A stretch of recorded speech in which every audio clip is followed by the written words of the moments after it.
SimCity 3000 is the most refined of the isometric city builders. With its simple yet calming approach to town planning and its classy aesthetic that pays no mind to the passage of time, you can lose yourself in countless hours of utopic experimentation or all-consuming frustration. Creating the perfect city certainly isn't easy, even when starting with the highest budget possible. Refining your town planning skills is what draws you in, but it doesn't matter how idyllic the scenery is without micromanaging your finances and keeping residents happy. Local advisors do a lot to help keep things on track, but the game definitely doesn't make things straightforward. Beneath the initial sandbox fun is the cruel truth that running a city isn't a walk in the park. You'll have to check your hubris at the door and master the art of taxation before you can really get creative. Sitting between the success of 2000 and The Sims leaves 3000 looking like the odd one out. It reviewed and sold extremely well in '99, but for whatever reason, it hasn't replaced the earlier games as the default nostalgia kick for the series. Maybe it's because 2000 enjoyed a helping of well-liked console ports on top of its PC release. Though it's more likely that despite 3000's significant success, it released just close enough to The Sims to be overshadowed by it. 3000 was also produced during a difficult time for Maxis. More than a handful of experimental projects were thrown into development after the success of SimCity 2000. Sim Ant, anyone? Or maybe try Sim Tower? There's Sim Earth for the more modest players among you. Most led to commercial failure. Of course, things would come good soon enough. Once acquired by EA, Maxis released The Sims, and it quickly became the best-selling PC game of all time up to that point. Ultimately, the evolution from bird's eye view to fly on the wall seems to have killed off interest in SimCity, at least for EA. However, SimCity 3000 shouldn't be overlooked. It greatly improved on its predecessors when it comes to presentation and functionality, with additional depth added to every faction of government, as well as the actual topography of the land adding changes to town planning and property value.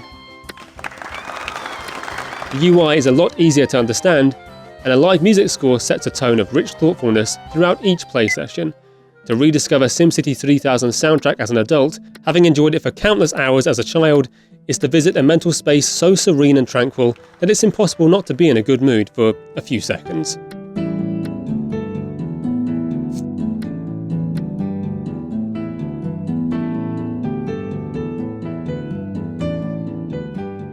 Controlling the point of view could be easier though. It seems like no matter how far you set your perspective, a twitch close to the screen's edge will send you across the map at warp speed. Building is most enjoyable at a lower point of view. You get to see the little sim people going about their lives, which makes things feel much more vibrant.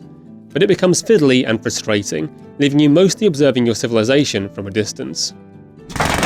For those who overcome the initial budgetary challenge or take the time to Google a few cheat codes, 3000 can be a very rewarding pastime. Successful towns basically run themselves, leaving you to tweak transport routes or liven up the jail with a neighbouring zoo. Success with your residents will lead to rewards like theme parks or universities, which go on to further improve your city. And of course, there's always the trademark disasters to keep things unpredictable, if choosing town ordinances isn't stressful enough. Though, as relaxing as it can be, something that SimCity has never gotten right, or even attempted in fact, is the idea that you can run a city like an absolute bastard and still be considered an enormous success. If residential areas fall into poverty thanks to a city council that cultivates violence and crime rather than prevents it, well, that's often just a job well done in the real world. Give yourself a bonus and treat the mistress to a slamming night out. No, I suppose you need to play Tropico for that sort of thing. SimCity, at its core, is a utopia. You cannot succeed without striving to do what's best for everyone. In a perfect world, SimCity would be part of the national curriculum. Schools should force kids to sit and play this thing so they realise you can't line your pockets without taking from the pockets of others. But hey, it's just a game, right? Let's not try to learn something while we're enjoying ourselves, okay?